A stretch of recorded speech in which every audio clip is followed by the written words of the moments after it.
she gave me all the answers. Cheating? How dare you? Okay, so as I mentioned, Andrew's been a part of this group since 2008. He has actually demonstrated his product a couple of times as he's gone through the process. And last month, he was one of our 3 inventors who appeared with me on local television to demonstrate his product as part of National Inventors Month. So he is making the rounds with us, and I really appreciate it. So thanks. Happy to do it. Happy to have something to show people. Yeah. You know? So I mentioned since 2008. So how did you first hear about San Diego Inventors Forum? I first heard about it through a patent attorney that I was interviewing to do my patents for me. Oh, okay. He suggested I may come here. It might be good networking, and it sure was. So. And in what ways was that beneficial to you, or has been beneficial? Well, I come from a finance background. I have zero idea, or had zero idea, how to get started, where you start first, who you talk to, what to do, nothing. I had no idea. So, came here, sat through a couple of classes, and got to know some people, and figured out where a good place to start would be was to make a prototype. So that's where I started. I got introduced to Chris Baker, and he's been, I don't think he's here today, but he was very helpful. He's still helpful today to do our engineering stuff. Adrian, who was a previous president of SDIF, also helped guide me and sanity checked my invention to make sure it's something worth pursuing from the get-go through his little evaluation charts. And met some other, got Sydney there. He helped me with my first how-to install video. My girlfriend Dina, who was my lovely hand model for that some time ago.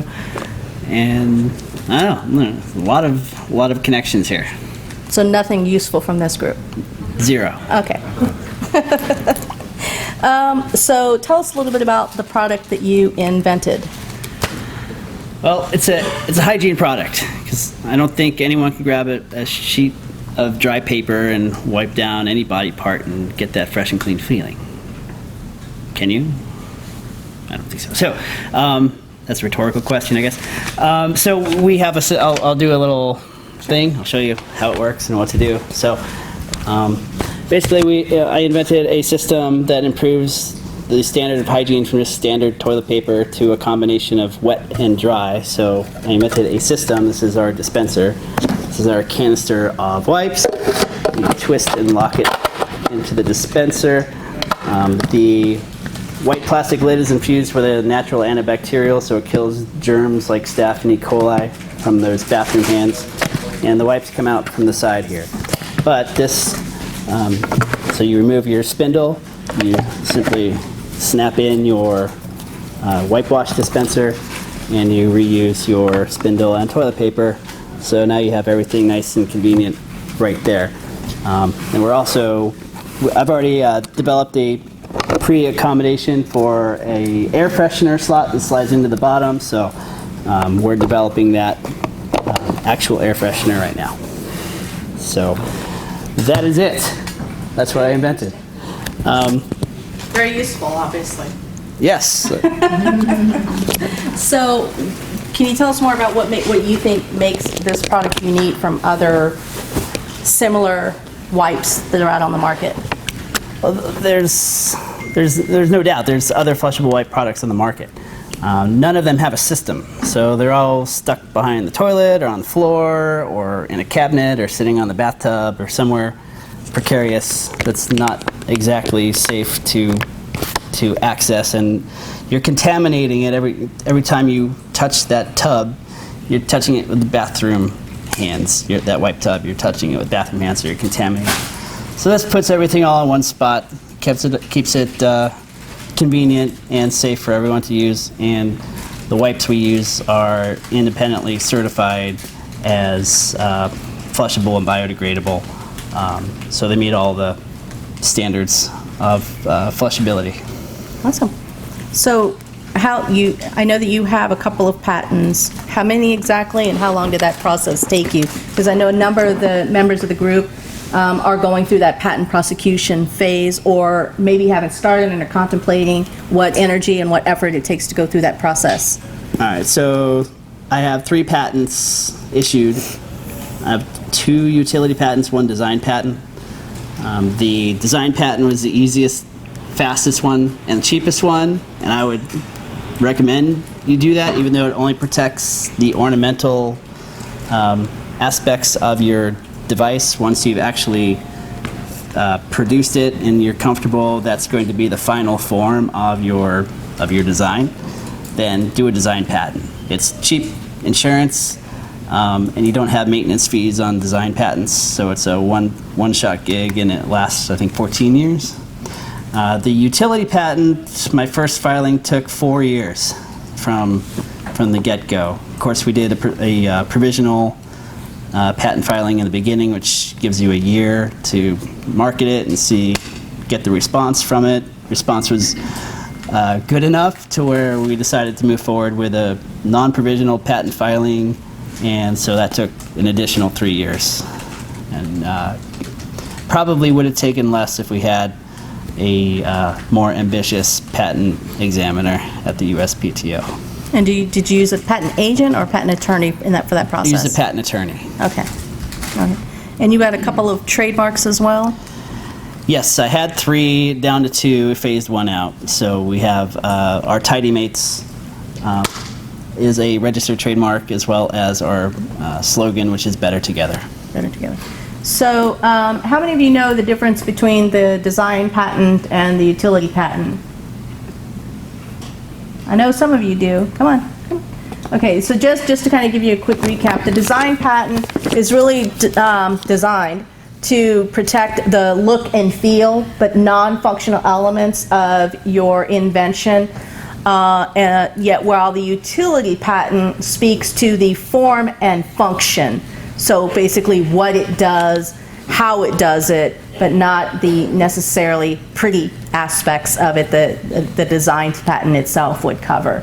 So just the distinction there. And you said you got 3 of those all issued? 3 issued, yes. Awesome. What were some of the trials and tribulations you faced in that patent process? Slow examiner. My overwhelming desire to get that first patent, I think, just keep pushing it and contacting. I just think I was impatient and wanted the process to go a lot faster. I think that was my biggest issue with the patent process. We didn't really have that much pushback from the patent office with regard to our claims. We got 4 claims on the first round, which was pretty good, and we did a continuation in part, a CIP for the second patent, which gave us 12 more claims. Okay. So we have those 16 claims and the 1 claim for our design. Amazing. There's also some patented technology specifically around the delivery system and the flushable wipes that basically your claim is that it's more advanced from a flushability standpoint than any other product on the market. You want to talk about that a little bit, and I'll play your video in a moment? Sure, yeah.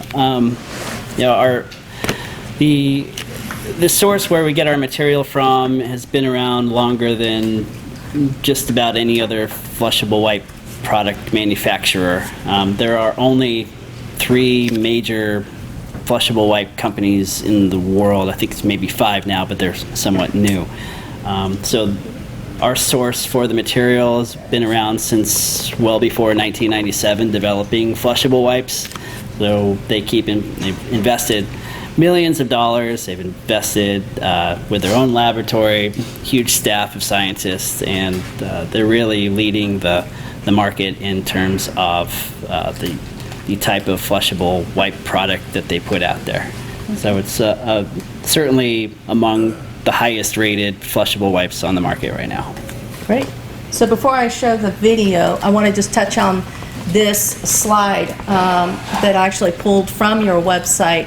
What I think is really beneficial for all of you to note, this is essentially an excellent marketing and explanatory tool, piece of material, to really help everyone understand exactly what this system is. If you don't understand what a personal care flushable wipe system is, this explains it in enough but succinct detail that if you were handed this, you would get it. Whether you are, and last month we talked about the perfect pitch and how to create a pitch and slide deck to be able to explain to someone exactly what your product idea or invention is in a really simple, easy to understand format. And this speaks directly to that.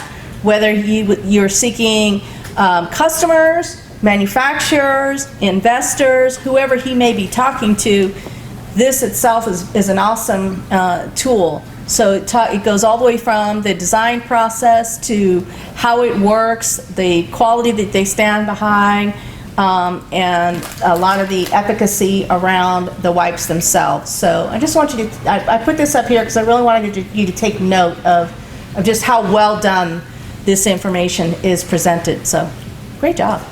Thanks. All right, so let's, oh no, okay.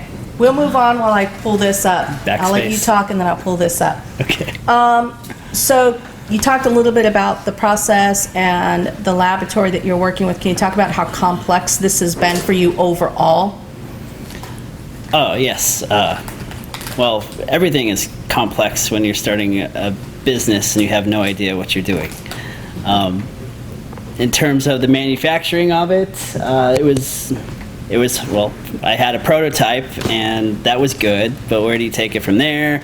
So you look for manufacturers, right? Or, people that can take your product to a factory to make it. And, you work with the hand you're dealt. And so I found some agent of a manufacturer's rep who was here in America who had an overseas relationship. And so I started there, and everything went well. We had to spend money on tooling, and of course you have to be prepared for that. But I come to find out later that he was an agent and somebody over in China had an agent, so there were too many people in the middle, so my cost per unit was ridiculous. And if you know about how you should price your product, typically it's 5x. So if you sell a product for $5, you should sell it for $25. Well, my cost was $12, so I would have to sell it for $48 to $60, and it's really not a $48 to $60 product. So I wasn't able to be competitive.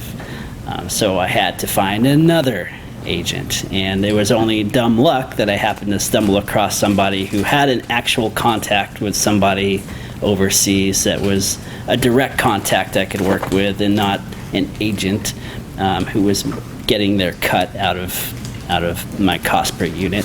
So I was able to take it from a $12 cost per unit with no packaging, by the way, I was giving it to people in Vaughn's bags, to a $5.50 complete product with all the packaging, all the drop testing, everything done, ready to go. So it made my cost per unit so low that I was able to be competitive at that point. But that whole process took 2 years to find another group and to get realigned with everything we needed to do to make the product what it needed to be. So you have to be prepared for time. It will take time. I'm just curious if you had any trouble moving the molds. I've heard many horror stories. Yeah. I was fortunate enough not to have any of those horror stories happen to me. You didn't hold them hostage, that's good. It didn't wind up in the China Sea. So How many did you have to order to get down to that cost? How many units to get down to 550? not that many. I think our first order was 2,500 units.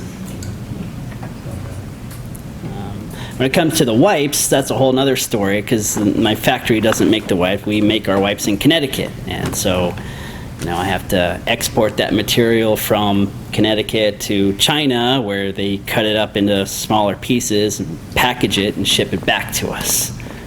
So that's a whole nother due diligence process, and talking to other factories and getting everything lined up and whatnot. So there was a lot to do, and it was very exciting and very fun. But getting a finished product is just the starting point. You gotta, How many tools do you have to make that unit? to make that unit, I have 1, 2, 3, 4. 4.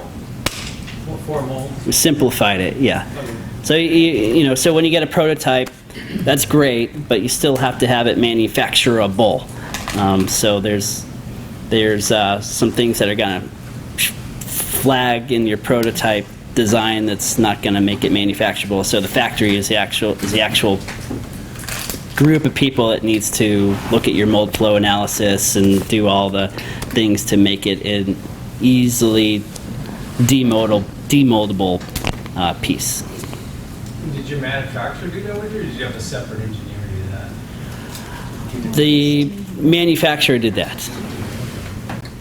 So a good piece of advice, I believe, is to just get the basic prototype down, get your 3D drawings down, and then ultimately give those drawings to the factory that's going to produce the parts, and then they're going to have their say about how it's actually going to get produced. Is there usually a fee for that? For them to do over the design? No. Okay.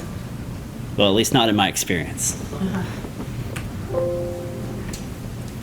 Apologize for these technical delays. I had it up and it was working fine earlier. Oh, no. But of course, as technology does, it messes with you when you don't want it to.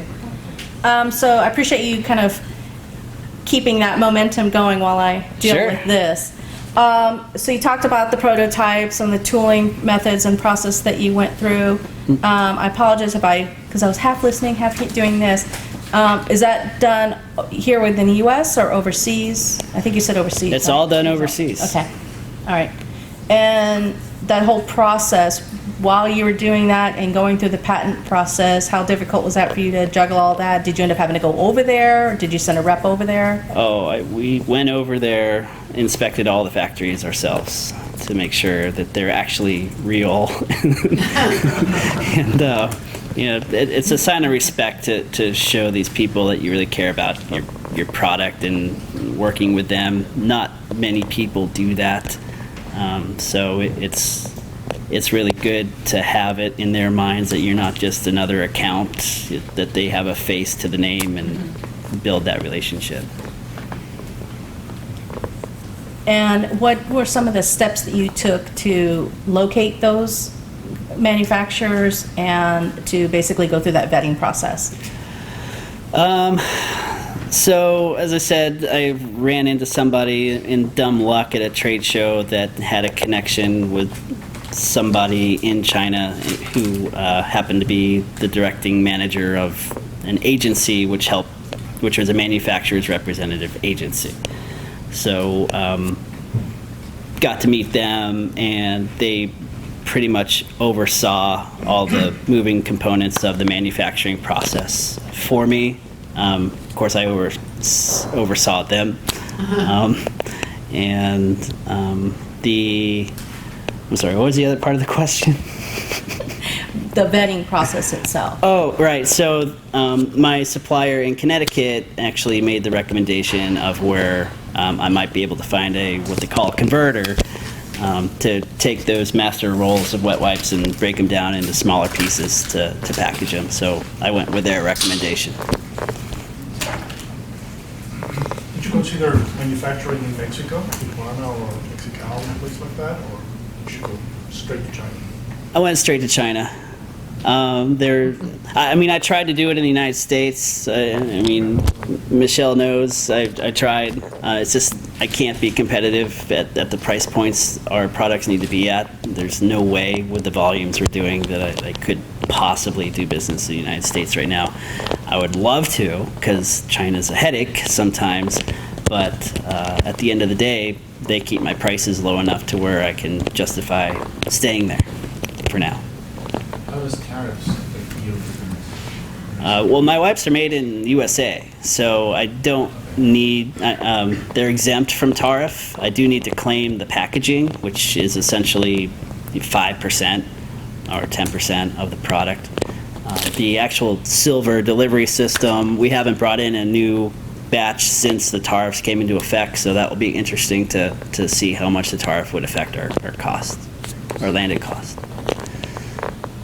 At what point did you start advertising your product? Did you start when you're in the prototype phase, or did you wait to get your actual product to start social media?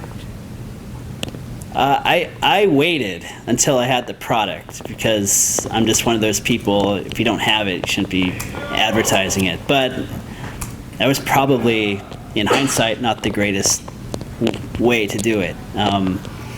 You sort of got to build hype about your product before you have it, in hopes that you'll build up enough momentum so you hit the ground running when your inventory lands and you start selling. Because when you have your product, you have inventory, and your inventory is going to require a warehouse, and that warehouse is going to cost you money to pay each month. So it is a race against time. Once you have your product sitting in a warehouse and being fulfilled, hopefully, all that profit that you've budgeted in your pro forma and all your worksheets gets eroded every month with those monthly bills that go.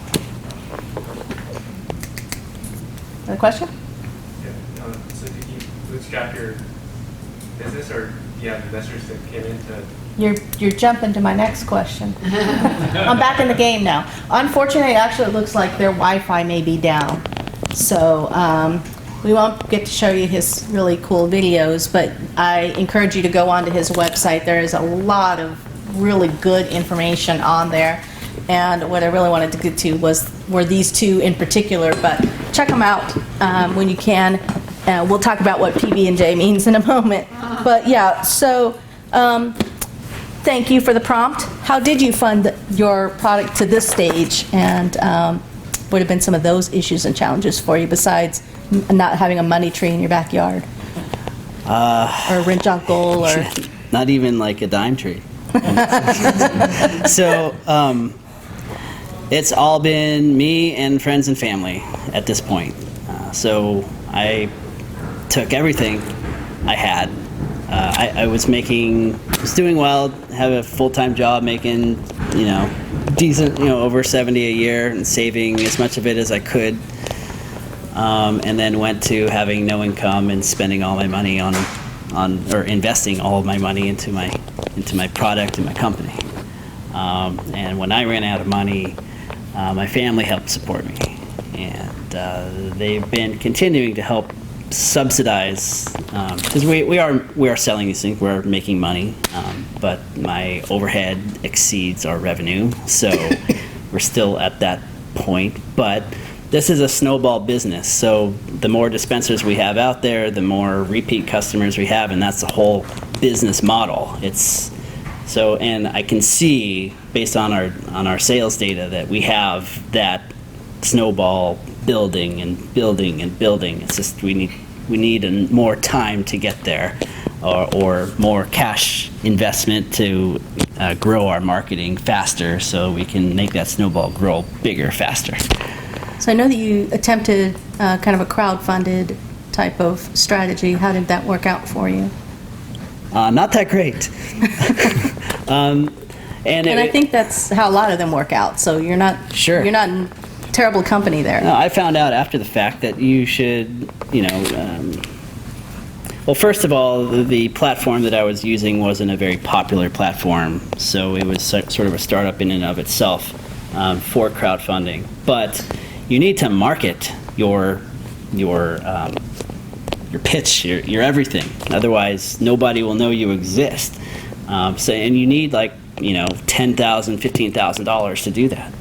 And you have a very short time frame to do it. You have 30, maybe 60 days to raise that money before you're done. And so we got 25% of what our minimum funding requirement was, which wasn't enough. So we wound up giving all of the money that people did invest back their money. So it was a fun exercise, but I found out after the fact that, you need some money behind it in marketing to really get people's attention. Yeah. And so have any of you attempted a crowd-funded project or program? Sydney? Anyone else? Oh, Tom? Okay, do you want to speak briefly about what your experience was? This was for a video project, and I had a very sophisticated guy up front who was very smart in terms of marketing. We put together the website, but as you said, we had a website, and we started pitching it out well in advance. There was also, you really have to have a pretty strong backer, email list, and ways to reach out. But we started the thing out. We were trying to raise $10,000, and we managed to do that. And we're still working on the video, but it's a good video. Yeah. Fantastic. Yeah. Tom, you want to talk about yours? Mine was a multi-purpose cleaner. And my first time going out to crowdfunding, I didn't know what I was doing, but I was going to do it myself. Well, I think I raised $300. You don't raise what you want, you don't get anything. So I basically raised nothing. But I found out the same thing is you've got to have a build-up and a momentum started before you launch your crowdfunding so to get people to invest in it. That's the most important thing. Yeah. That's one of the most important things. Yeah. The upfront action.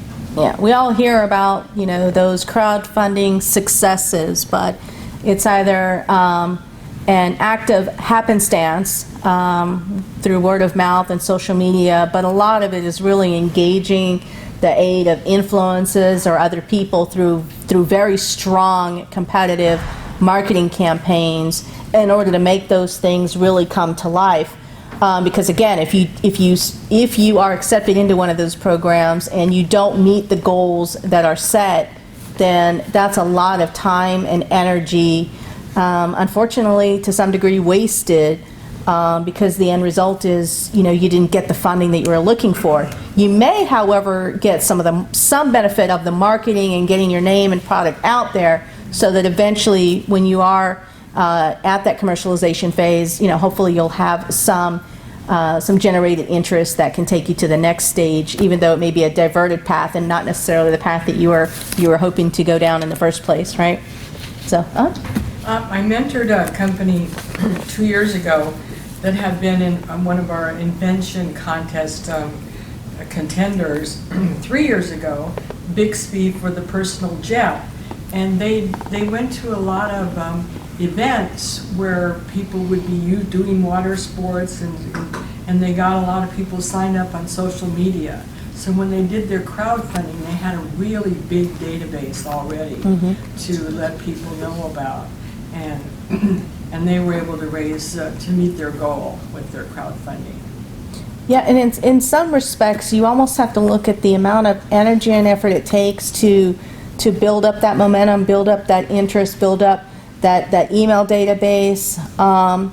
So it's almost like, well, why wouldn't you contact them directly through your own opportunities, your own channels to reach out to them and see how you can partner with some of these individuals directly, rather than through some of these platforms that they take their cut, they charge fees, and those types of things as well. So that's another thing to consider. If you have strong interest with fairly substantial pockets that are willing to invest, you might even be better going off and speaking with them on your own. It's certainly worth checking into, right? So have you, or do you, has there been a point where you feel like giving up on this whole idea and flushing it? Flushing it down. Well, I know it's not going to clog any pipes or harm the environment. So,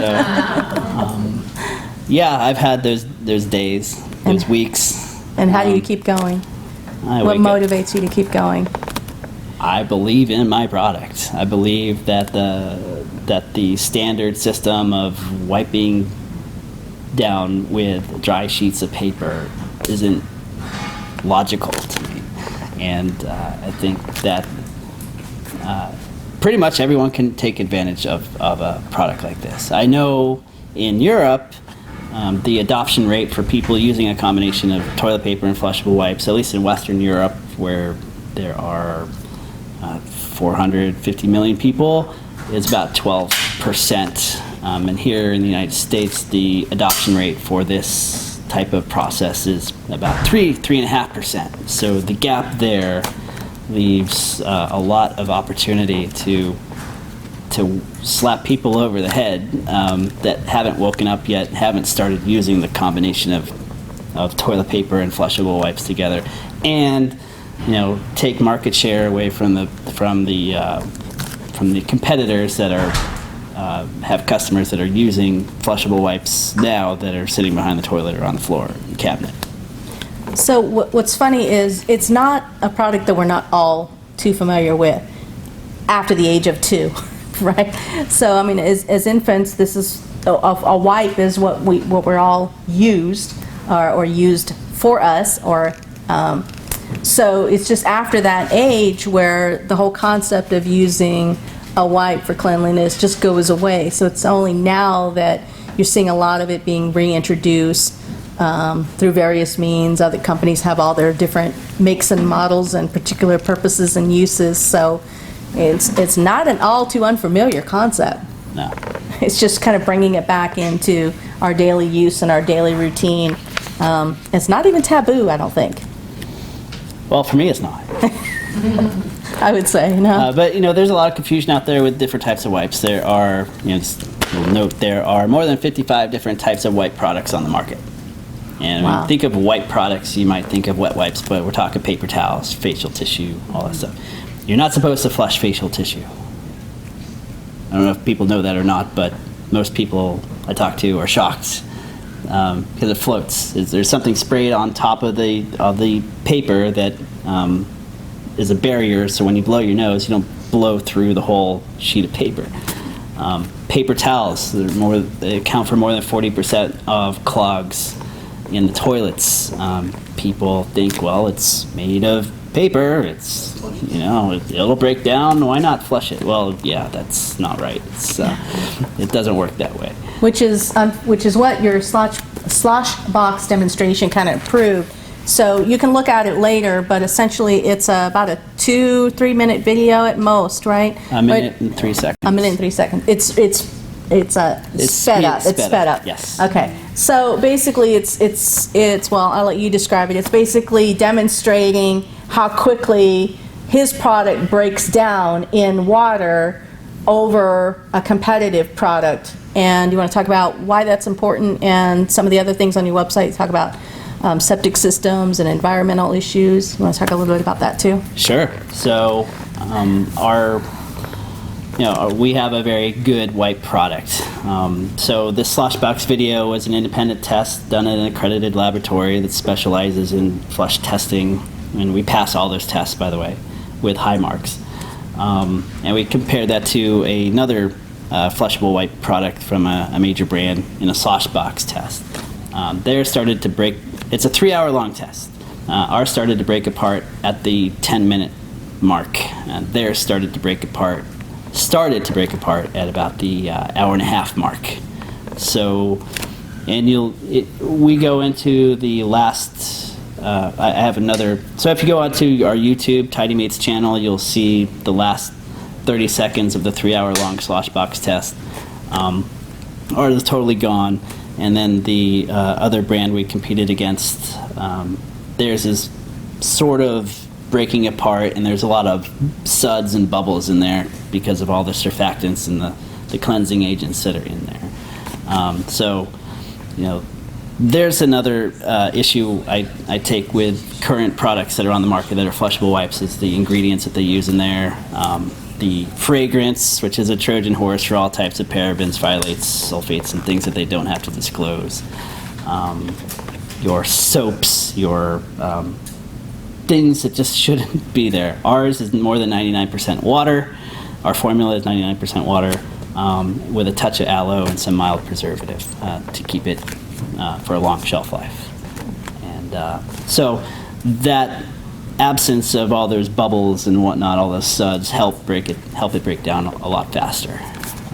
But which that is- also equates to being better for you personally. Yes, well, better for you, because you don't want anything sticky there, and and you certainly don't want those bubbles to prevent the wipe from breaking down in your plumbing or in a municipal wastewater treatment facility. So you talked about, and I know many of us all used a public restroom, and there's signage in there saying don't flush anything other than toilet paper, because these things create problems for septic systems and can cause severe backups, which can cost a lot of money to the property owner. And if you've ever had a water issue and had to dig up lines and replace things, it's a horrendous thing to have to go through, and it's extraordinarily costly. So, having something like this that completely breaks down, you don't necessarily have to worry about what is going down the drain and possibly getting stuck and clogged and then eventually becoming a massive problem. You have less to worry about. But it's a very complex matter. It's not just about what you're flushing, it's about the pipes that things are going through too. You have shifting pipes, you got aging pipes, there's 600 million miles of pipes in the United States, and most of those are well beyond or right at their useful life, and a lot of that needs to be replaced. So the infrastructure is aging. You've got roots in your pipes. You've got cold weather specifically that bends pipes and makes pipes burst. You've got antiquated municipal wastewater treatment facility, and what am I trying to say? Processors, and they're all old. A lot of them are old. So it's a very complex problem, and people seem to like to blame flushable wipes for that. But the reality is that flushable wipes are the smallest fraction of the problem. The reality is that all of these components make the problem. It's not all the goldfish that get flushed down over time, and the Legos and Fat, oil, grease, the fog, that's all bad. Floss, hair, feminine hygiene products, all that stuff. So you talked about the fact that there are hundreds of these types of flushable wipes or personal care wipes on the market. What type of competitive research did you do, and how did you go about doing that research? Sure. The market when I first started wasn't as big as it is now, but my research into the market was simply going to stores and checking online to see if, number one, if there was any product like mine. Number one, if there was a product like yours? No. Or number two, two. if there was a product like yours? Number one and two. Okay. Just to be clear. And every time I saw a Cottonelle commercial or something like that was new, I would have a heart attack because I was wondering what they're gonna roll out on the commercial. But so just as a consumer, I saw that there was nothing on the market like what I had. So that showed to me that there was the potential for a unique product like this to be on the market, and I never understood from way before this product actually hit my mind. I knew that something needed to exist, and I saw people having tubs of wipes behind their toilet, and the first question out of my mind was, why are they over there and not where they should be, where the toilet paper is? So that's that. That's all I have to say about that. Maybe a touchy subject, but you didn't do a focus group on this, did you? No. Okay. I'd be really curious about what type of facility allowed that type of focus group. They may exist, but I'm not. So, did you do any specific customer research, or did you learn anything about customers specifically and their habits that lend you to continuing to go down this journey? Other than the fact that as kids we all use them. Sure. Well, no, I mean, when I talk to people about if they use wipes or not, most people I talk to were like, no, I never even thought about it. Even to this day, most people still haven't really fully embraced the whole wet-dry process to date. So, there's a lot of minds out there that need turning around, and that gives me encouragement to keep going, because there's probably a few people in here that they're just like, oh, wow, I never thought about that.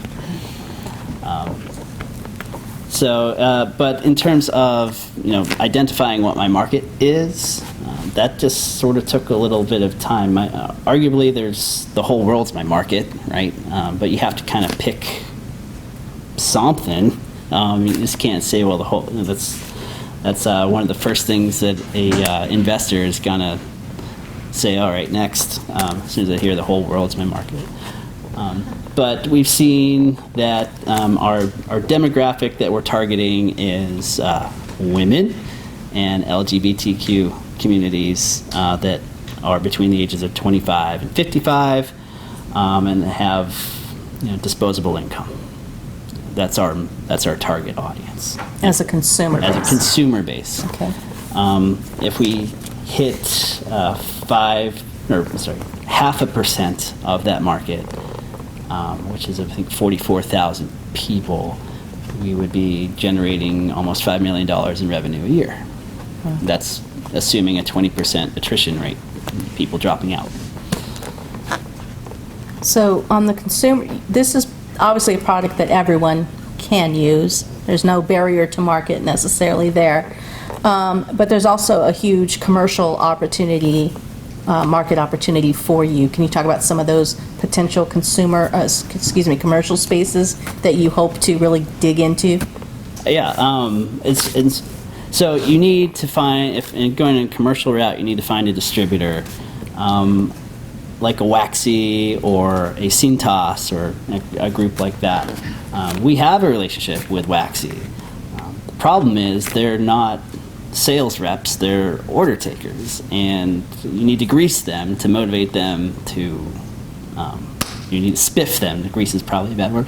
You need to spiff them in order for them to have motivation to want to sell your product. And so, we're cash strapped, and we don't have a $500 bonus for the first person that sells 10 of them or 50 of them or whatever. But ideally, I see a lot of potential for this in senior homes, certain hotels, cruise lines, and it all boils down to a control for the facility to know that they have a product that has already been certified and is flushable versus God knows what they're bringing with them in their purse or their suitcase or whatever, if it's a flushable wipe or a baby wipe or what it is. So, and there's a lot of news about pipes and people flushing the wrong things down the pipe. So this is a better control for the facility, which is not only better for the customer, but it's better from a price perspective of how much it saves in cost of having to snake the plumbing line and biohazards, and potentials, and things like that. Right. And so, are you actively pursuing, other than Waxy, actively pursuing other distributors? Or are you still working on that plan? I'm working on that. Okay. So, from a product development standpoint, just a minute. One of the things we talk about a lot, particularly in the realm of licensing, is really understanding who all of your potential market, where all of your potential marketing opportunities lie.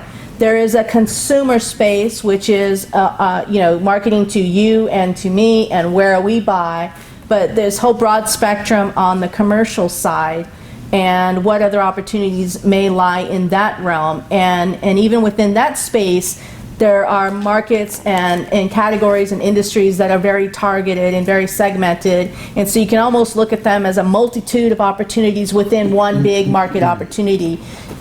And so looking at it the way that you're looking at it, opens up just a whole nother realm of possibilities, not just for one time, but for a long-term strategy and hopefully a long product life for you. And it'd be a lot faster cash flow for things like that because they're buying in bulk.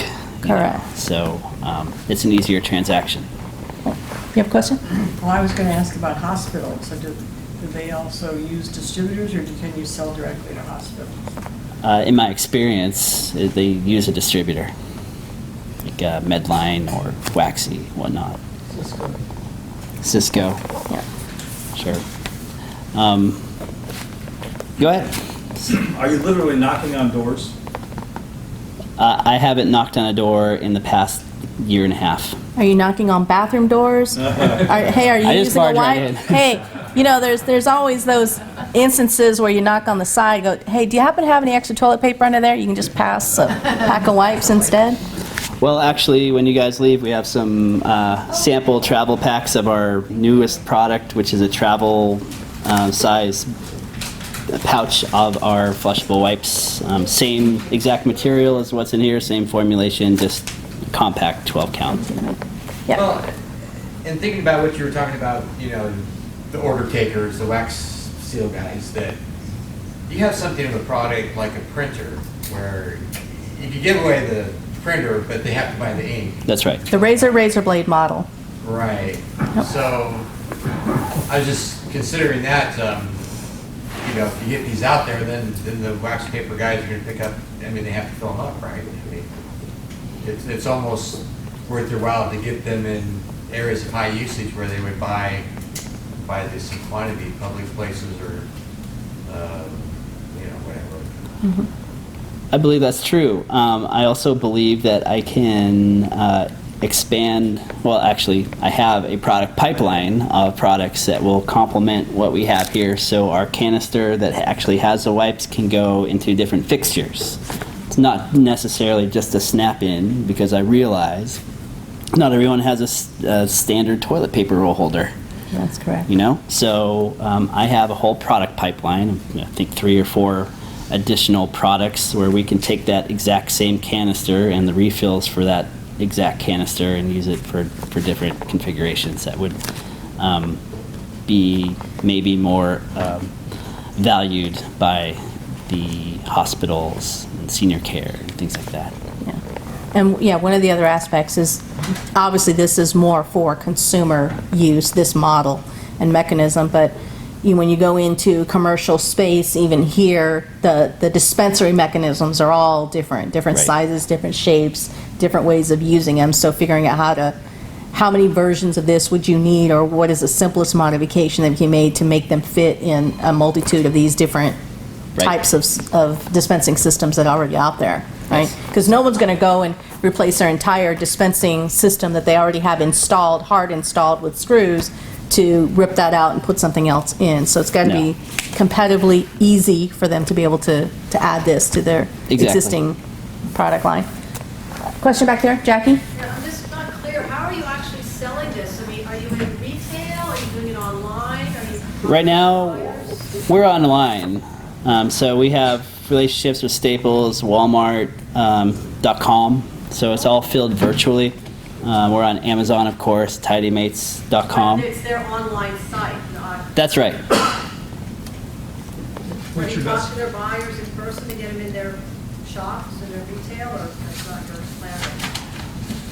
plan? Walmart and Staples have a criteria in order to get from one level to the next. So you start off with drop shipping from your own warehouse.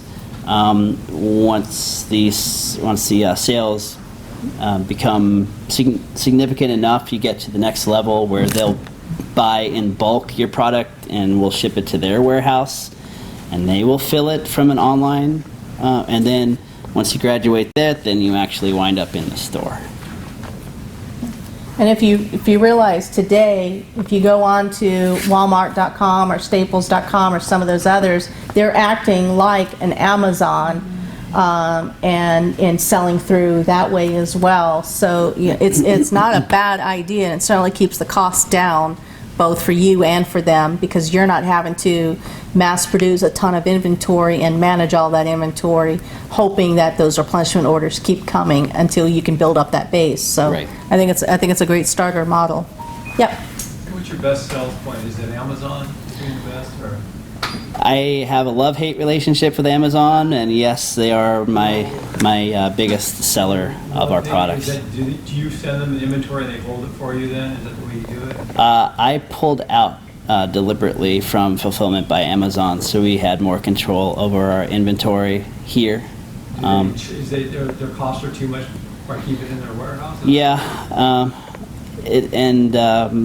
Well, that's number one, and especially come the holidays now, those rates triple. No, they triple or they triple? I knew they went up, I didn't know they tripled. Yeah, they triple. So it's another race against time. It's another expense. I already have a warehouse I'm paying, so I don't need another warehouse that I have to pay too. It's just like so much cost going out, and so we keep it all in house at this point.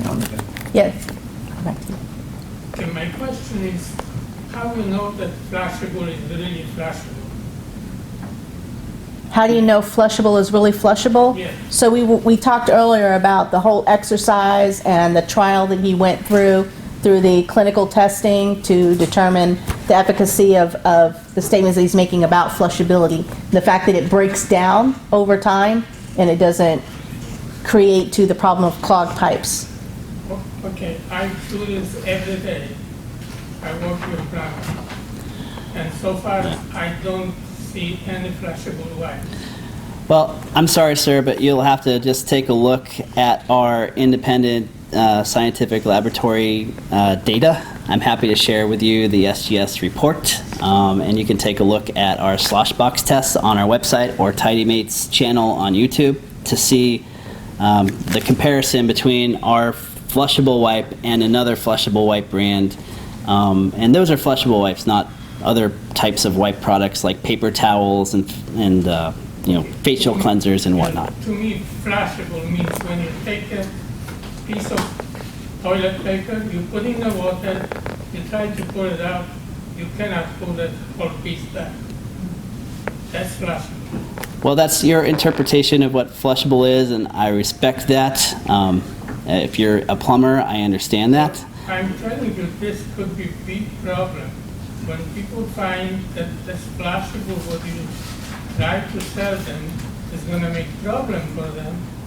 Okay, well, in my defense, I've sold over 10,000 refills of this product, and I have not had one customer complain about our product. Unless there is flushable wipe. But what I mean, when you put the flushable wipe in the water, you try to pull it out one piece. That's not going to be one piece. That's flushable. I feel you've Okay. covered that pretty effectively, to be Yeah. honest. Yeah. I think you've So- covered the You're best giving you can examples to too, present so the people can information and the statistics. Yeah. You have your own opinion, that's fine. But he's put a lot of time into this, and I think it's... Yeah, so go on to the website. Again, I apologize that the internet here was down tonight. We couldn't get it working. But one of the things that I was hoping he would be able to demonstrate is showing that breakdown test that he did. So I think that might answer the questions that you have. Time needs to break down. The whole video goes all through that. So take a look at that, and if we get the internet up later on, I'll show it. I'll bring it back up for you later on if I can get it back up. Yep. Yes, sir. I can't tell if it's metal, if it's plastic. Is it plastic, metal, and does it come in different colors? What do you think it is? What things? You think it's metal? Well, that's good. I can't tell from here. No, well, that's good. I'm glad you think it's metal. It is plastic. It looks good, but you said a big target is ladies, Yep. and women. Does it come in pink? Is there different colors? Yeah. We have 5 standard So colors. there's 5 colors. Yes. Oh, that's great, okay. To match almost any decor in your bathroom. You give me a big enough purchase order, I can make it any color you want. If you want pink, Bob, I'm sure he can make it happen. You got to commit to 100 of them, though. Yeah. Okay. I thought you got in Bed Bath & Beyond for a while. No, No? no. Not yet. Yeah. Yes, not yet. Well, yeah, the whole thing about going retail, I don't Yeah. know. I think it's kind of more of a headache than I want to deal with in general. I think I just want to have my own business online, but the problem with Amazon is they don't let you collect the contact information of the customers. It's their customers, so you can't build your database on that. And so you can't, if you have a product, you can't not be on Amazon, but don't count on that to make you rich, and don't count on that as your bread and butter. They can cut you off in a heartbeat, and you're no better off for it at the end of the day. So if you put an insert or something saying, please contact us with your... That's going to be against Amazon's terms of service. Then you could get pulled for that. You can be creative. You can be creative in how you try to get it. Have it printed on the way.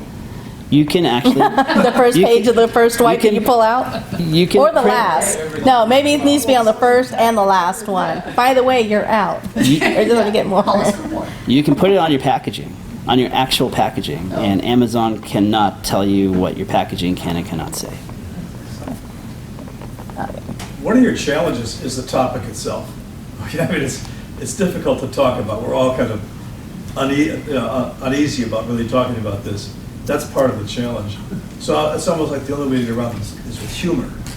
Yes. And so, to me, just as a concept here, a really clever, upfront, real fast YouTube video, ad, okay, that you could be blasting through, might be a way to get some attention to that. Absolutely. A squatty potty-esque video. Do we all know what the squatty potty videos are? Yes. Those were amazing. Yeah. And I have those things in my house. I love them. The Harmon Group made those. Now they used to be $100,000 to work with them. Now it's over $1 million to work with them. Because of that? Yeah. Yeah, that's a very clever, and it was very effective. If not to get people to buy, at least certainly It to goes laugh. viral. Pardon? If it's done right, it can go viral. And then Exactly. Yep, you had a question? After you produced your prototype, what did you do next to get the word out and to start advertising and to get people to know about the product? You skipped ahead to my next question.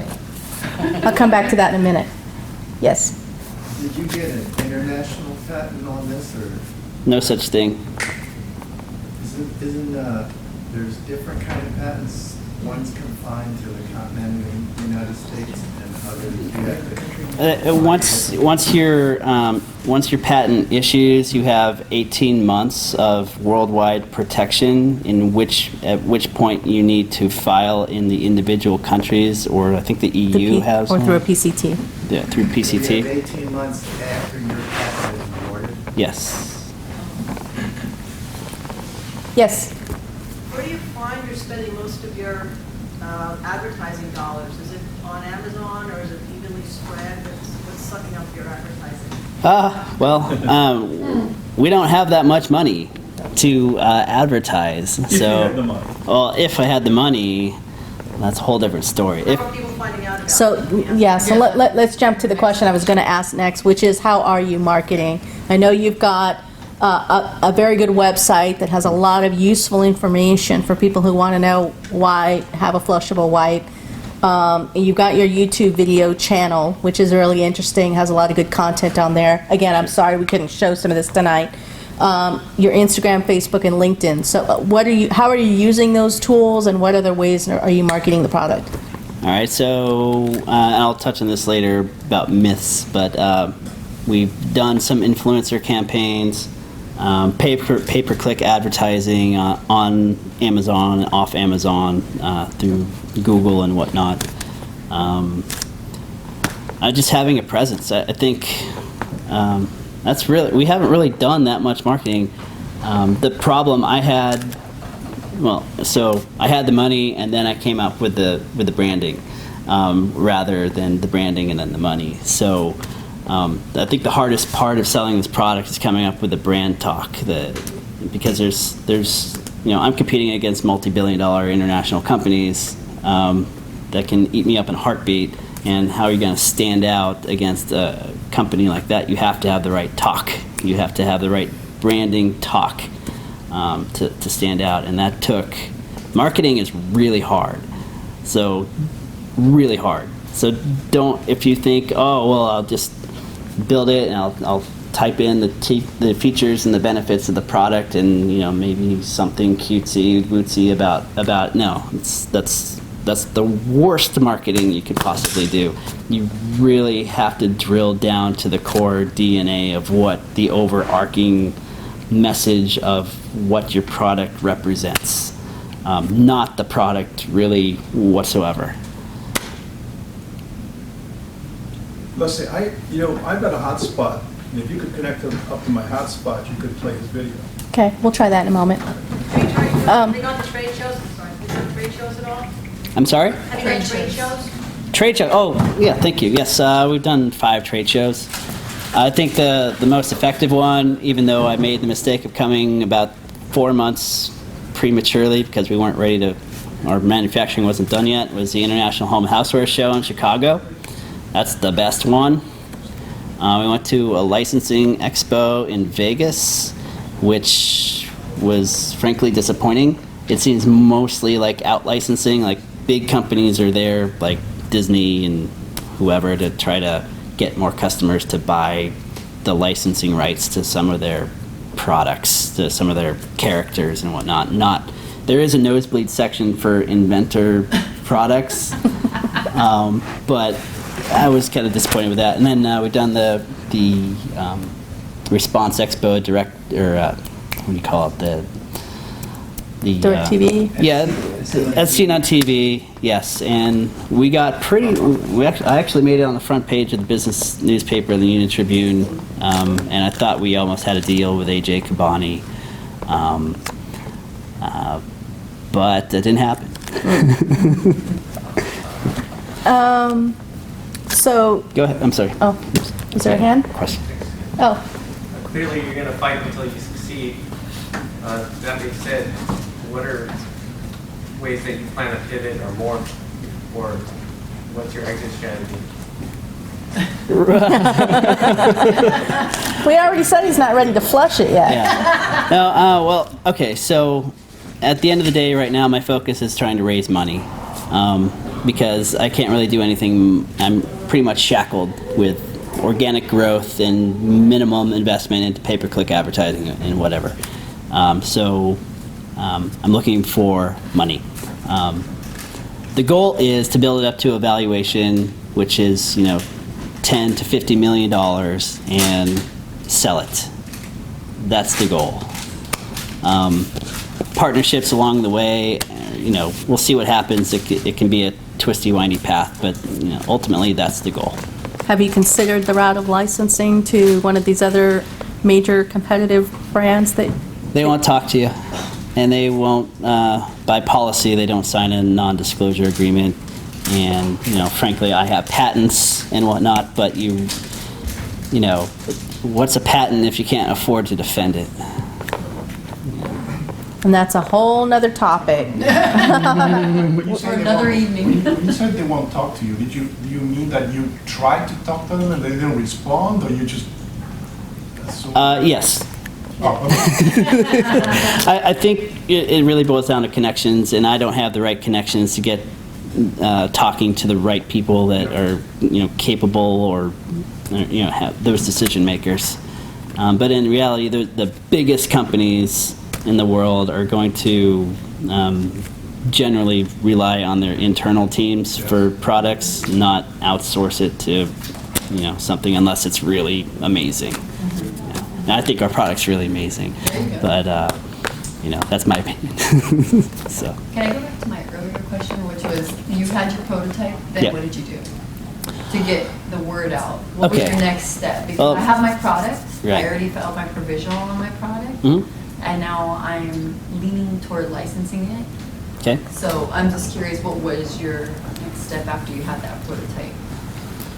I had to make it. Are you manufacturing it? Well, like, I have one, so I haven't manufactured anything, and like I said, I'm leaning Okay. more, I think, to licensing my product. I think.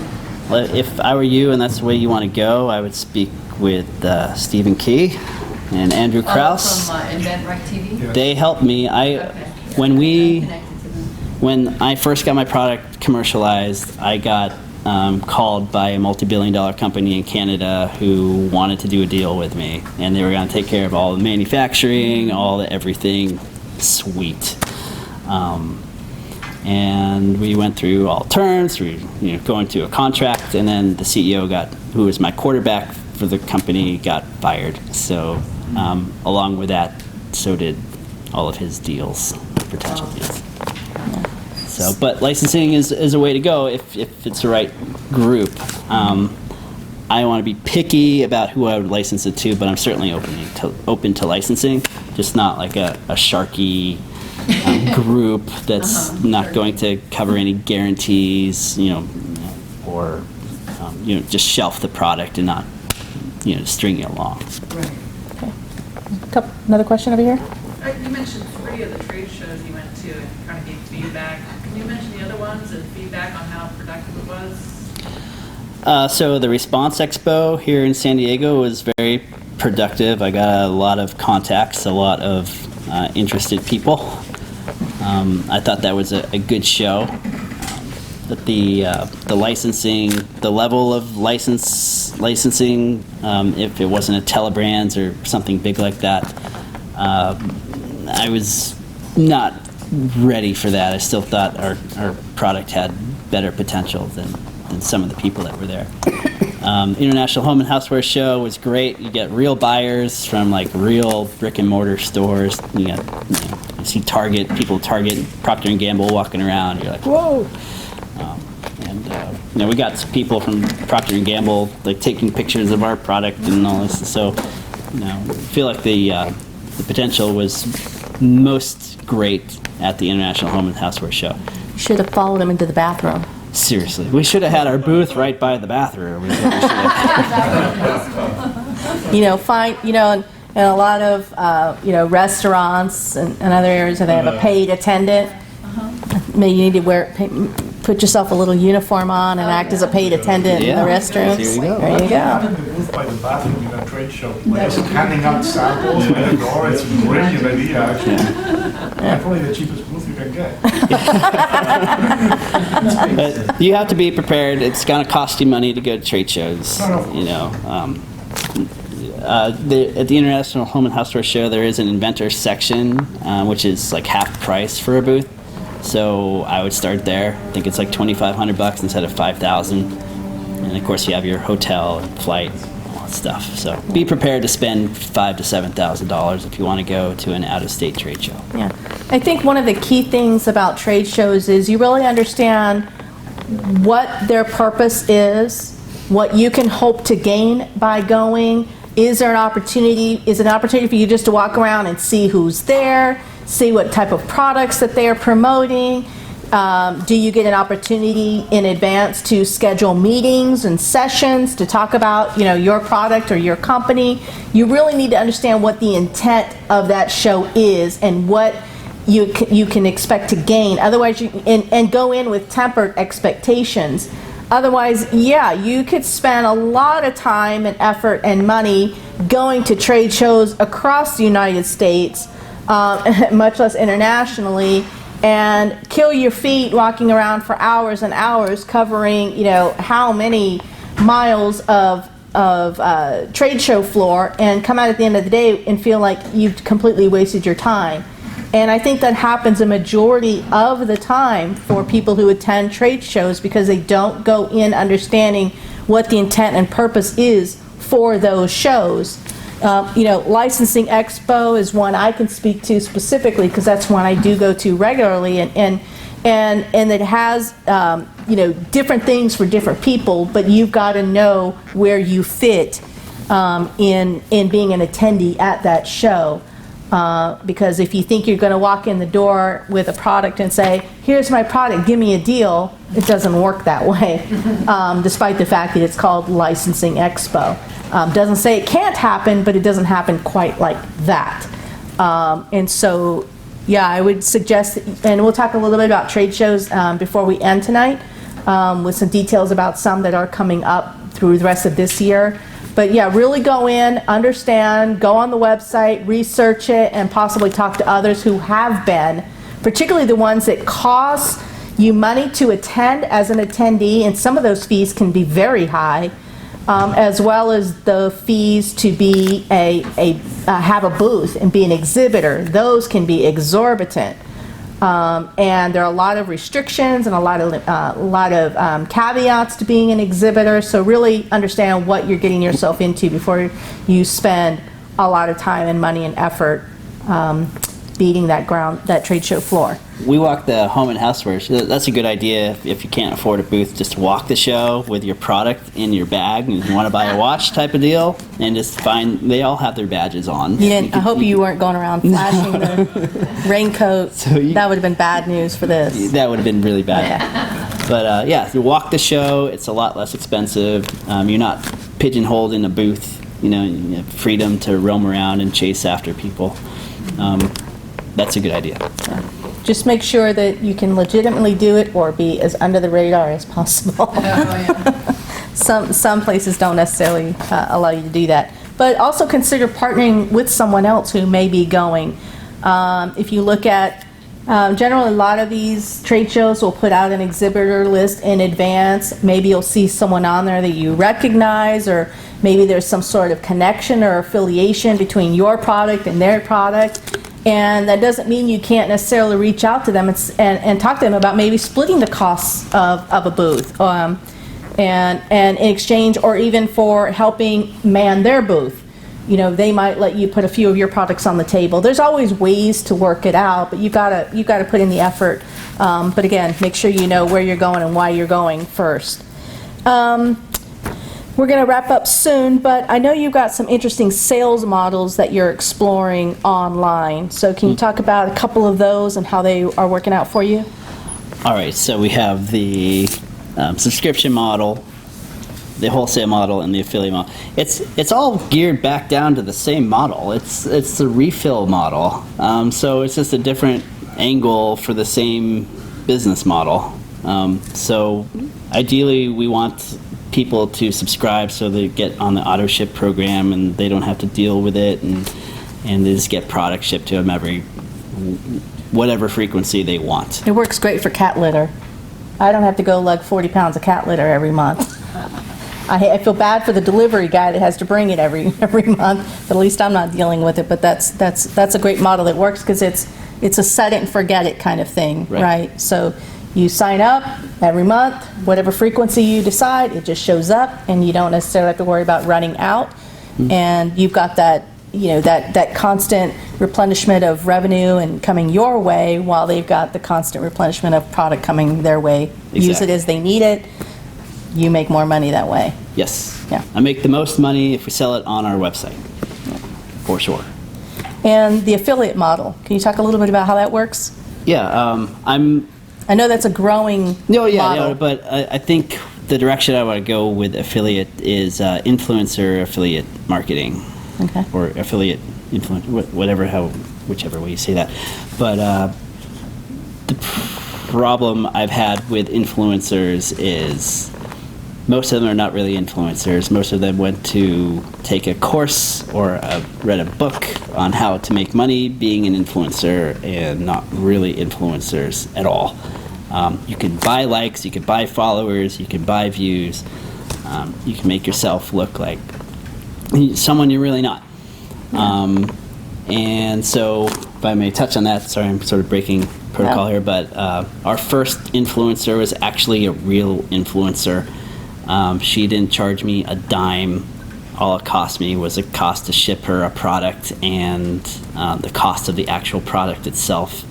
And she did a YouTube presentation real quick, probably 30 seconds of time, and we sold almost 100 units in 48 hours, which was a great first run with influencers. So sign up on an influencer.co type of platform to find other influencers, because hey, that works for me. I've sold 100 units in 2 days.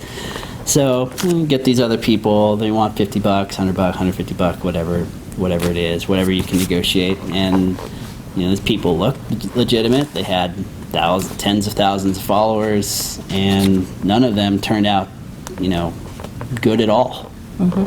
And that's because the influencer market is filled with people that aren't really influencers. So does everyone understand what an influencer is? Yes, good. Okay. So I've done some work with influencers as well, and a lot of things that you talked about are definitely true. The catch with working with influencers is really understanding who their audiences are, how much true reach they have, what your engagement with them is going to look like. There's always the element of disclosure, so the influencer model isn't as authentic as it may sometimes seem, because there are disclosure requirements that have to happen. So if you pay me to promote your product as an influencer, as though I'm repping it or saying, hey, I use this all the time and it's great, blah, blah, blah, I have to disclose that that I was paid to represent that product. And so sometimes that kind of defeats the purpose to some degree of really legitimizing, hey, this is someone who really, really likes and uses the product versus someone who was paid to say they like and use the product. And in some cases, influencers do a much better job of being able to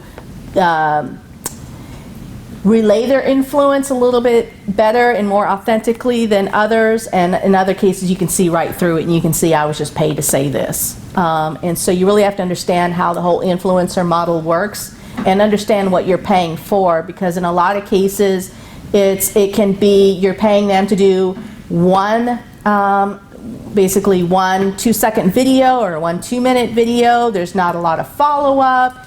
And so you really need to understand what that whole model looks like. Otherwise, you think you may be, as you indicated, working with an influencer who's going to put a 30-second or 2-minute video out there, and all of a sudden you're just going to blow up. It doesn't work that way. No, but this is what I found out, and this is why I want to do affiliate influencer marketing. So you don't pay them anything. They have to earn it, which means they have to convert people that they're talking to so that they get paid. That's the whole idea behind the influencer affiliate marketing thing that I want to do. Which is more transitioning into things how they're operating now versus I pay you a fee and where are my results? Right. They got their results. Yeah, exactly. Okay. A couple more questions and then we'll wrap up. So we know that you're the TidyMates flushable wipe system, but let's talk about your corporate structure real quick. Okay. At what point in the process did you form an entity? Talk about your entity name and what that process was like for you. Very prematurely. I started the company in 2009 under the presumption that no investor is going to invest in an individual, so I needed to set up a company. Even though we didn't launch officially until 2013. So, and I registered as a Delaware company, like we were told to do. Everyone tells you to do that. But once we all live in California, so if you do that, that's fine, but you have to have a registered agent in Delaware, and then you also have to register your foreign company. It's a foreign company because it's not in California. In California, which is a very complex process to register a foreign company in the state of California. You're better off almost just registering in the state of California. It's a lot easier. And let's see, a couple more quick questions. Do your friends and family all use the product? They do. Well, not all. Some of them don't even talk to me about it. But I have family customers. Do they get it in their stockings every Christmas? And birthday presents, gifts, wedding gifts? Everything. Everything. The whole 9 yards. All right, you already talked about a couple of these things, so I'm going to skip over. So if we can't get this up tonight, we'll try again in a moment. But there's a PB&J analogy that's on your website. Do you want to talk about how in the hell did you come up with a PB&J analogy, peanut butter and jelly, as it relates to your product? It actually started with a presentation I did at the Inventor Forum, like in 2009, I think. And it was about better together, things that are better together. Sonny and Cher, Three Musketeers, peanut butter and jelly. Have a peanut butter sandwich isn't very good, and a jelly sandwich kind of gross. But put two together, they're better together. And so that's how the whole peanut butter and jelly thing stuck. And eventually they work together with your product. They do. At some point. Okay. So it's kind of really funny. So when you go online, if you get a chance to look at that. Okay, so lastly, what's the best piece of advice that you can give to this group? I wrote that down, so let me just make sure. You've got a good one then. All right. Don't do it. No. If you think any part of the process is going to be easy, you don't really understand what that part is going to take to achieve it. Everybody get that? Yeah. I don't think you can say that enough times. Okay. Well, it's on recording. Yeah, it's on record. You can watch the video again later. Okay, thanks, Andrew. You're welcome.